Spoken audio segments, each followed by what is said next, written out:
Hello everyone, Radhe Radhe. मैं भारती अपने YouTube channel पे आपका स्वागत करती हूँ। तो आज बारिश हो रही है, थोड़ी थोड़ी हो रही है, थोड़ी रुक के हो रही है, थोड़ी देर होती है फिर बंद हो जाती है, फिर होती है फिर बंद होती है। मतलब जैसे महाराष्ट्र में होती है, पुणे में होती है, थोड़ी थोड़ी देर पे पता ही नहीं चलता बारिश कब हो गई। और बारिश के सीज़न में सबको कुछ ना कुछ खाने का बहुत मन करता है।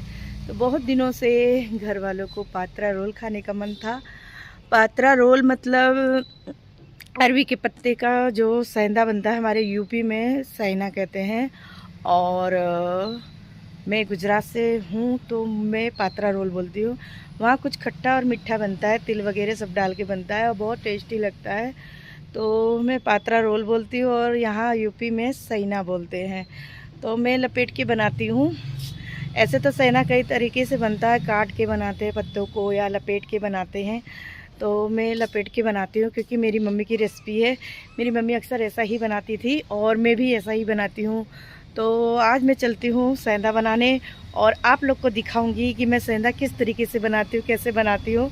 और मेरे घर पे सबको बहुत ही अच्छा लगता है, बहुत ही टेस्टी लगता है। सब लोग एकदम मतलब खाते हैं, जैसे खाना चाहिए उस तरीके से खाते हैं। तो उसी तरह मैं भी खाती हूँ। और सेंधा तो सबको अच्छा लगता है क्योंकि बारिश के सीज़न में अरवी के पत्ते मिल जाते हैं और सेंधा खाने की मज़ा ही कुछ और होती है। तो गले में थोड़ा सा कुनकुनाता ज़रूर है। देसी अरवी जो होती है, वो देसी अरवी जो होती है ना, वो खाने में बहुत अच्छी होती है। बल्कि जो विलायती अरवी आती है वो नहीं अच्छी लगती, टेस्टी नहीं होती है। मार्केट में विलायती अरवी बहुत मिलती है, हम लोग देसी अरवी के बनाते हैं और बहुत ही टेस्टी बनता है। मैं दिखाऊंगी मैंने कैसे लपेटा है, कैसे से मतलब कट किया है और कैसे मैंने इसे फ्राई करके सबको दिया था। और बहुत ही अच्छे तरीके से लगता है। सभी लोग बनाते हैं अपने अपने घरों में सेंधा और अरवी के पत्तों का। और पकोड़ा भी कहते हैं, काट के जो बनाते हैं। कभी कभी काट के और बेसन मतलब लपेट के ऐसे भी रख दिया जाता है। अलग अलग तरीके से सेंधा बनता है और जिसको जिस तरीके से अच्छा लगता है उसी तरीके से बनाता है। तो मैं तो लपेट के बनाती हूँ, अक्सर मैं लपेट के बनाती हूँ क्योंकि सबको लपेटा हुआ बहुत अच्छा लगता है। तो मैं लपेट के ही बनाती हूँ। और लपेटना मुझे मेरी मम्मी ने सिखाया था, मैंने सासरे में कुछ नहीं सीखा ऐसा कुछ। और जो कुछ सिखाया था मेरी मम्मी ने सिखाया था क्योंकि यहाँ आए तो यहाँ का खान पान कुछ अलग तरीके से था। और मैं गुजरात से हूँ तो वहाँ का अलग तरीके से, मेरी मम्मी अलग तरीके से हर चीज़ बनाती थी। तो जैसे कि सब जगह का खान पान अलग होता है ना, सब जगह का तड़का अलग होता है। तो उसी तरह मेरे सासरे का मतलब मेरे ससुराल वालों का भी अलग ही तरीके से था। मेरे को सीखने में टाइम लगा। टाइम क्या लगा, खाली देखना था कि यहाँ किस तरीके से तड़का कैसे खाते हैं, उसी तरह बनाना है, बस यही था। अब बस हाथ का जादू होता है, कभी कभी गड़बड़ हो जाता है। और अब तो ये हालत है कि सब मुझे हलवाई कहते हैं, अपने मुँह में मिट्ठू कह रही हूँ। और मेरे पति को मेरे हाथ की हर चीज़ पसंद आती है। अगर मैं नहीं रहती हूँ तो उनको कुछ अच्छा नहीं लगता, खा तो लेते हैं लेकिन उनका मन नहीं भरता है। भले मैं नमक ही डाल के बनाऊँ लेकिन उनको अच्छा लगता है। कभी कभी मेरे हाथ से भी गड़बड़ा आ जाता है, ऐसा नहीं है कि मैं अच्छा ही बनाती हूँ। सब लोग ख़राब बनाते, सभी अच्छा बनाते, अपने अपने तरीके से। जैसे जो खाते हैं, जिसके पति जो खाते हैं उसी तरीके से बनता है। तो आज मैं बना रही हूँ सेंधा, यूपी की जान शान। तो बारिश में अक्सर सब जगह सेंधे बनते हैं अरवी के पत्तों से और मैं भी बना रही हूँ। तो मैं आप लोग को दिखाऊंगी मैं सेंधा कैसे बना रही हूँ। वीडियो में बने रहे और अंत तक देखिए, बहुत ही अच्छा लगेगा। तो ये रहे अरवी के पत्ते और इस पे मैं बेसन का घोल लगा रही हूँ। तो घोल बनाते समय मैंने वीडियो नहीं शूट किया था तो मैं भूल गई थी, लेकिन मैं बता देती हूँ मैंने डाला क्या है। तो इसमें मैंने मसाले डाले हैं, सब्जी मसाला, लहसुन और मिर्ची का पेस्ट है और इमली का पल्प है और थोड़ा सा मैंने इसमें गुड़ डाला है और बेसन है, नमक है। यही डाल के मैंने इसका घोल तैयार किया है और खाने में बहुत ही टेस्टी लगता है।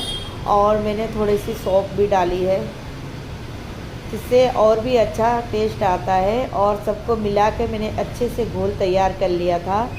बहुत ही पतला घोल नहीं बनाना है और न ही बहुत ही गाढ़ा, एकदम बीच वाला, ताकि ये जल्दी सूख जाए। ज़्यादा पतला घोल रहता है ना तो सूखता नहीं है। और फिर इसको ऐसे एक एक पत्ता रखते हुए चले जाना है। एक बार हम सीधा रखेंगे और दूसरी बार मतलब ऐसा, एक बार ऐसा तिरछा, एक बार सीधा, ऐसा रखना है ताकि बैलेंस बराबर रहे। अगर हम एक ही साइड एक ही जैसा पत्ता रखते जाएंगे तो एक साइड मोटा हो जाएगा और एक साइड पतला हो जाएगा। तो हमें पत्तों का बैलेंस बराबर बना के रखना है। उसी तरह से देखिए, एक बार मैंने ऐसा रखा है सीधा, एक बार उल्टा, ताकि इसका बैलेंस बराबर रहे और एक बराबर रोल बने, मतलब कहीं मोटा ना हो ना ही कहीं पतला हो। अगर हमें जहाँ पतला लगता हो वहाँ थोड़ा पत्ता और रख के और इस तरह से दोनों साइड से मोड़ देना है। मोड़ने से गोल और अच्छा रोल बन जाता है। और यहाँ हमें गोंद की तरह थोड़ा और बेसन लगा के और यूँ टाइटली हमें इसे रोल करना है, एकदम टाइट रोल करना है ताकि रोल हमारा खुले नहीं। इसी तरह मैं हर सैदा बनाती हूँ, मतलब पात्रा रोल बनाती हूँ। और इसे मैं एकदम टाइट दोनों हाथों से दबाते हुए दोनों तरफ से बीच से गोल बनाकर और इसे मैं बफने के लिए रख दूँगी। तो मैंने पानी चढ़ा दिया है गर्म होने के लिए और यहाँ मैं एक एक करके रोल बना के रख दूँगी। तो मैं ज़्यादा नहीं बना रही हूँ, छोटा ही छोटा रोल है और 3 रोल मेरे ख्याल से तैयार होगा। तो एक रोल मेरा तैयार हो गया है और इसको मैं जो लगा हुआ था किनारे किनारे से रोल रहता है उस पर लगा के ऐसे रख दिया जाता है। तो ये हमारा एक रोल तैयार हो गया है। इसी तरह हमें सारे रोल तैयार कर लेने हैं। तो यहाँ मेरे सारे रोल तैयार हो चुके थे और पानी गर्म होने के लिए मैंने रख दिया था। तब ये बफ के तैयार हो जाएगा, फिर मैं इसे फ्राई करके आपको दिखाऊंगी। तब तक के लिए बफ जाए। और यहाँ मेरे सारे पात्रे बफ गए थे और मैं इसे फ्राई कर रही हूँ खाने के लिए। तो एक एक करके मैं सारे मतलब पात्रों को फ्राई कर लूँगी कुरकुरा कुरकुरा। और दोनों साइड मैंने थोड़ा थोड़ा सा बेसन का घोल जो बचा था ना लगा दिया था, जिससे और भी खाने में मज़ा आ जाती है। तो इस तरह मैं कुरकुरा कुरकुरा सारा मतलब तल के रख दूँगी और इसे गर्मा गर्म अदरक की चाय के साथ खाने की मज़ा बहुत आती है। और इस तरीके से एक बार आप बनाएंगे ना तो आपको भी बहुत अच्छा लगेगा। एक बार ज़रूर ट्राई कीजिएगा इस तरीके से पात्रा रोल, मतलब सैना खाने की। अक्सर तो सब उड़द की दाल का ही बनाते हैं यूपी में, लेकिन मुझे बहुत कम पसंद आता है, इसलिए मैं उड़द की दाल का नहीं बनाती हूँ। मैं बेसन का ही बनाती हूँ और मुझे बेसन का ज़्यादा अच्छा लगता है और मेरे हस्बैंड है बच्चों को भी बहुत पसंद आता है। तो एक बार मेरे कहने पे इस तरीके से पात्रा रोल बनाइए, खाइए और फिर बताइएगा कैसा लगता है। तो मेरा पात्रा रोल आप लोग को पसंद है तो प्लीज़ एक लाइक कीजिए, न्यू हो तो सब्सक्राइब कीजिए। राधे राधे।